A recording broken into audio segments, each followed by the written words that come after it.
E aí, galera do Tendência, aula de Biologia com a professora Ana Lia para o 2º ano e o conteúdo Histologia Vegetal, Tecidos Adultos ou Permanentes, Tecido de Revestimento, aula 2. Gente, que tamanho esse título, né? Mas a gente tinha falado no primeiro vídeo sobre a epiderme e agora a gente vai falar sobre o suber. Eu já tinha comentado com vocês que o suber ele tá presente nas plantas que são troncosas, as árvores que têm tronco.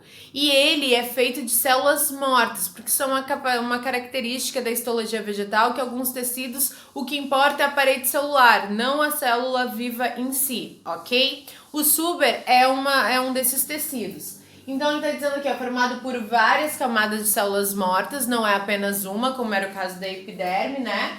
E ele tem esse nome porque a sua camada, a sua parede celular, ela é impregnada por uma substância que se chama suberina, que é uma substância mais resistente do que a celulose, por isso que o tronco vai ser mais resistente do que as folhas e vai ter a função de impermeabilizar. Então, pensa só, um tronco ele não vai conseguir proteger uma árvore se ele não for extremamente resistente à ação da umidade, ação de fungos, ação de bactérias, ação de uma série de fatores que estão presentes no meio ambiente, né? E a suberina é um lipídio, tem natureza lipídica. Lembra que eu falei que a epiderme tinha uma proteção que era a cutícula, que também era um lipídio. Porém, vai ser bem mais resistente o suber.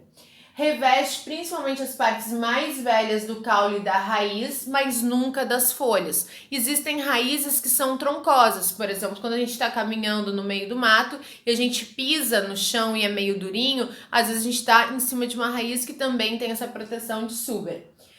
Protegem a planta contra predadores, excesso de calor e até mesmo contra o fogo. Por quê? Porque é um tecido morto, se a mata começa a pegar fogo, mas o fogo se consegue controlar, queima primeiro o suber, que não é um grande problema para a planta, mas não queima as partes mais internas do tronco, que são fundamentais, como os tecidos que levam as seivas e tudo mais. Então é super resistente.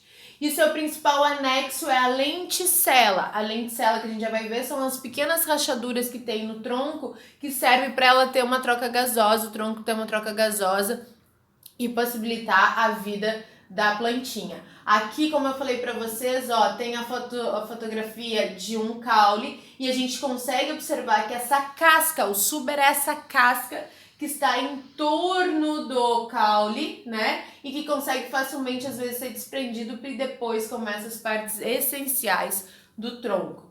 Também aqui tá mostrando para vocês as lenticelas, que são essas rachaduras, observa aqui, né? São muitas camadas e essas rachaduras que tem no tronco, que às vezes a gente consegue enxergar, às vezes não, servem para facilitar essas trocas gasosas. Ok, gente? Então, basicamente, o suber aí, ó, em 3 minutinhos, a gente terminou o suber, que é uma coisa interessante para vocês saberem como que eu consigo encontrar alta concentração de suber. As rolhas, sabe as rolhas dos vinhos ou aqueles morais que são feitos de cortiça, é uma parte da planta que é rica em suber. Então, a gente consegue observar que ele tem uma alta concentração de suberina. Beleza, meus amorizinhos?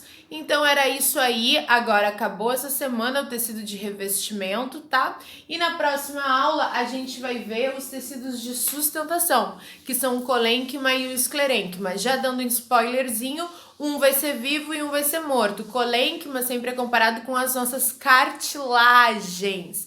E esclerênquima, se fosse comparado no animal, aos nossos ossos. Então, eu já consigo ver que o colênquima vai estar presente nas partes flexíveis, como as folhas e caules herbáceos, e o esclerênquima nas partes troncosas de árvores grandes. Beleza, meu amorzinho? É isso aí. Beijo, fechamos.